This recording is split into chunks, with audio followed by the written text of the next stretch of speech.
let's start at the Voiro journey. I know the journey started back in 2014, 2015, where we speak a lot about this on the podcast, where a bootstrap business is often built by doing a service first, and then you go down the road of building a product. And that's exactly how you guys started, right? Your first ever paid opportunity was with Star Sports. Back then there was no Hotstar, right? It was Star Sports back then, where you were doing a project for them to help them with managing ads on the IPL. Take me what you were doing back then, and how has the journey evolved since then in terms of the pivots, the products, and what it is today.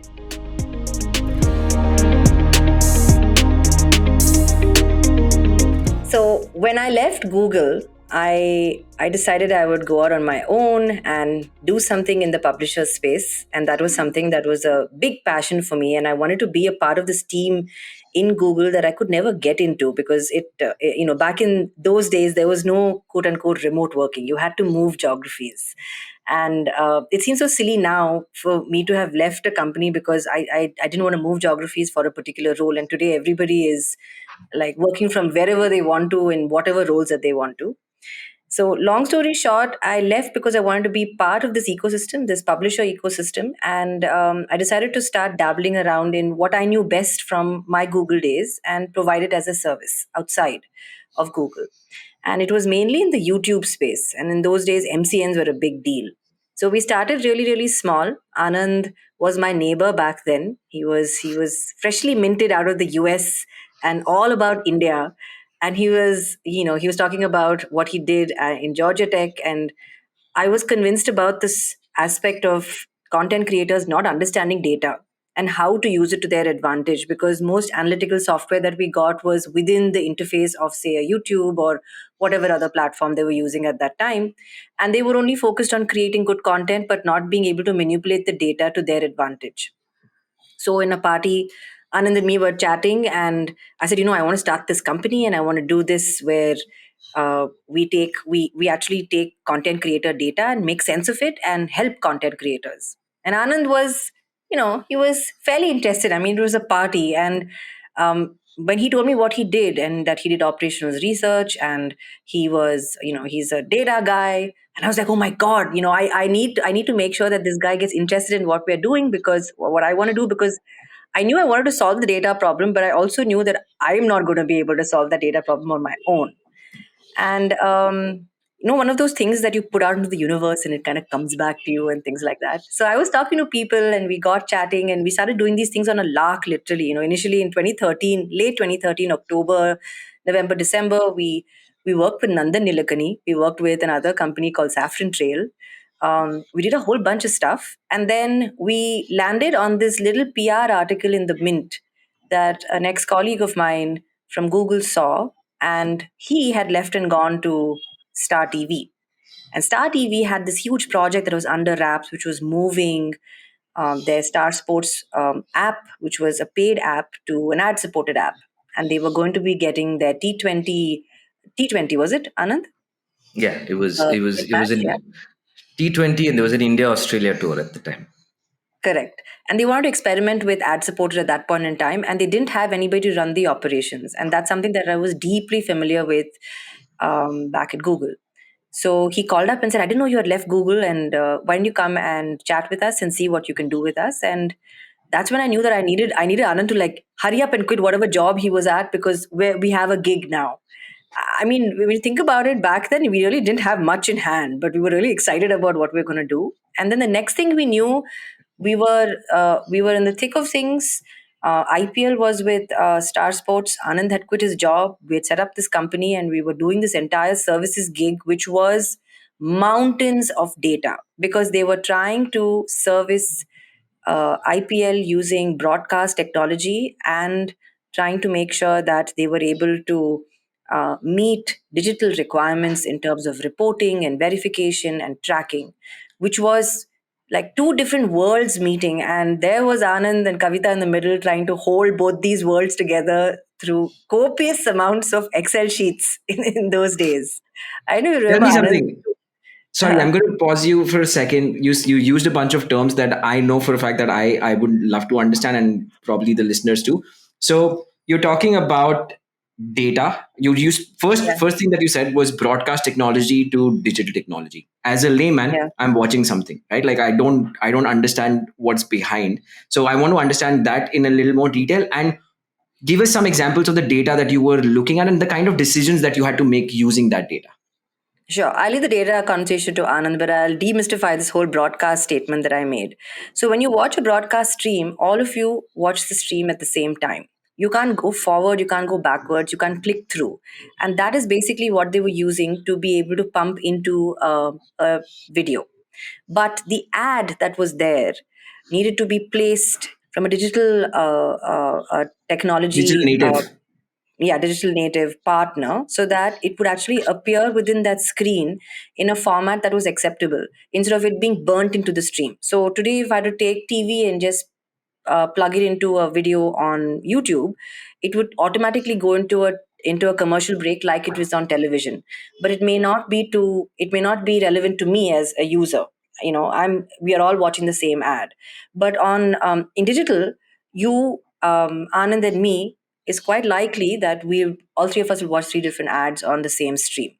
And so they were trying to make sure that the ads were digitally served while the stream was a broadcast stream, because there are rules in cricket where you need to cut off if a bowler's back on the greens.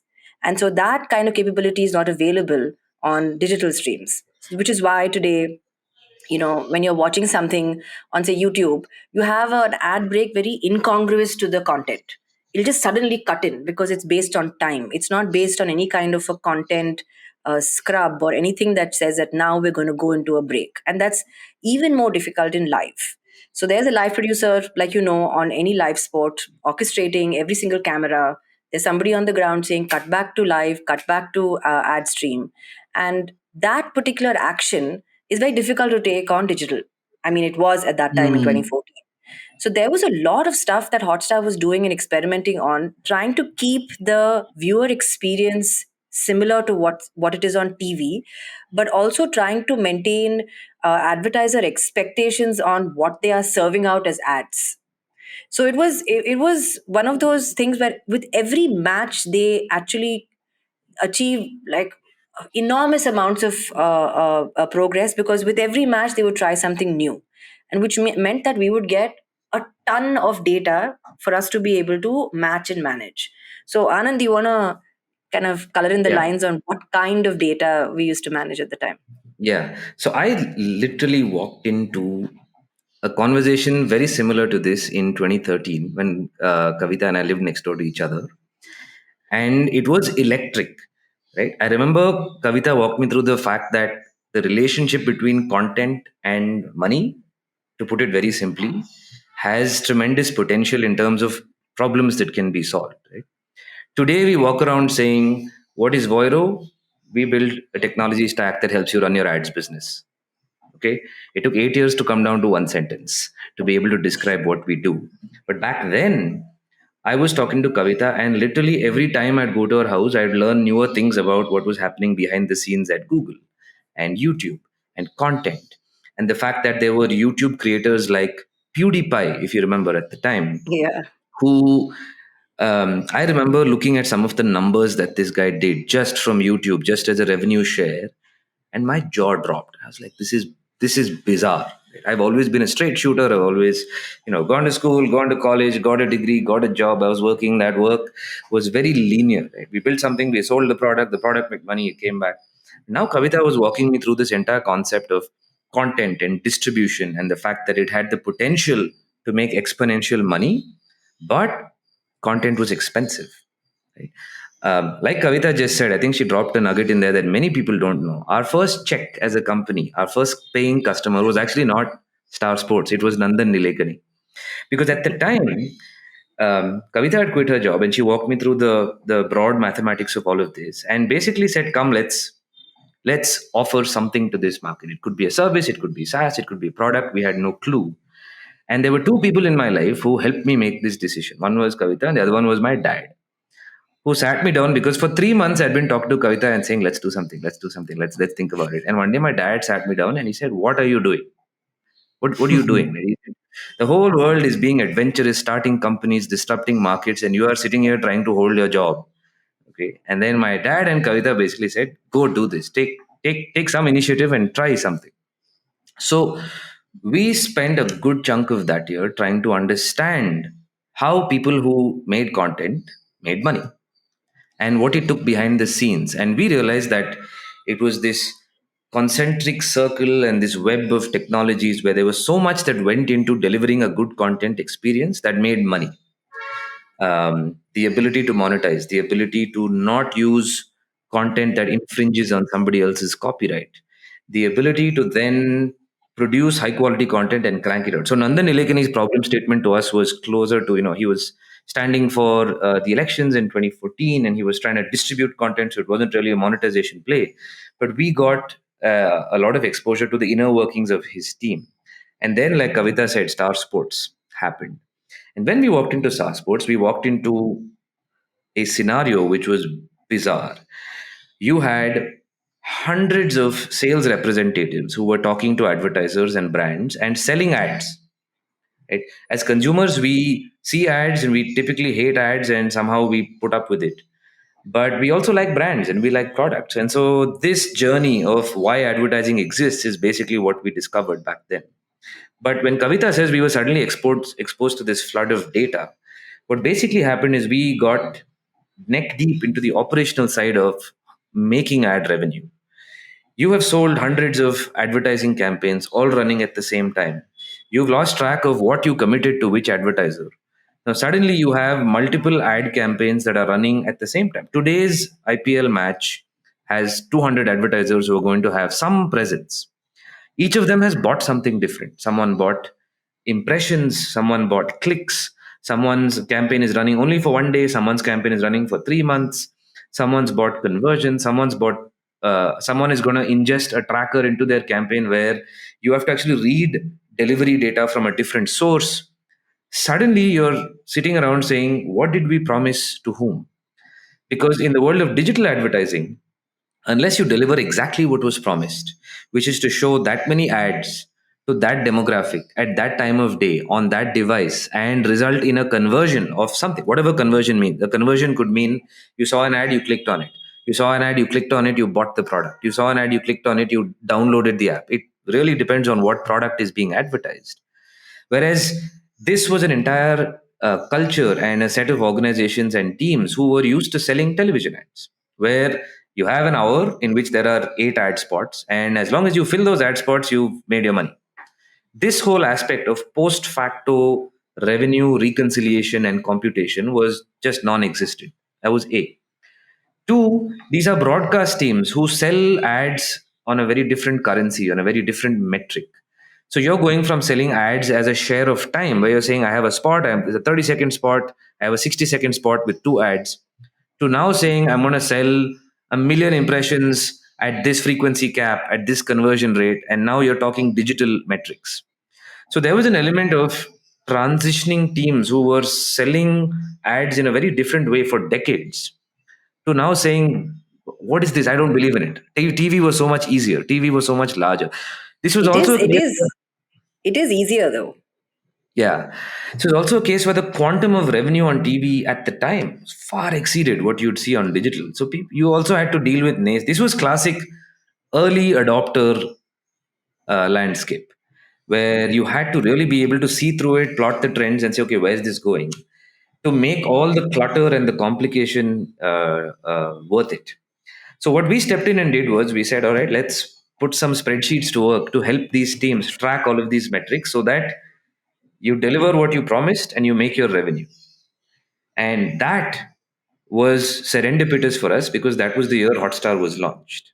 And so the Interesting. team at Star was very open to giving a young startup with no track record a chance to say, if you're going to build a tech solution to this, we'll take it. We'll pick it up. We'll support you through it. And they really did their job of supporting the startup ecosystem with that one experience with us.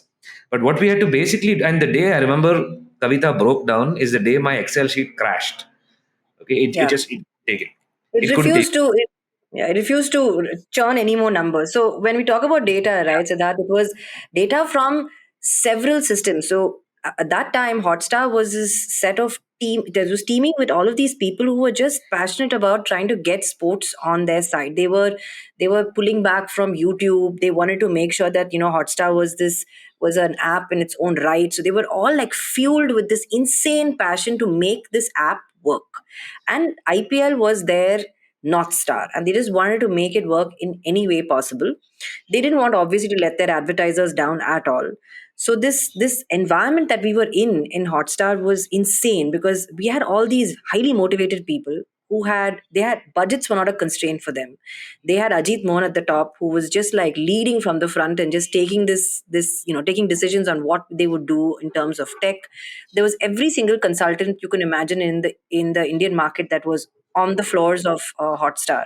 So there could have not been a better way for us both, Anand and me, to have a front row seat view of this like rocket ship taking off.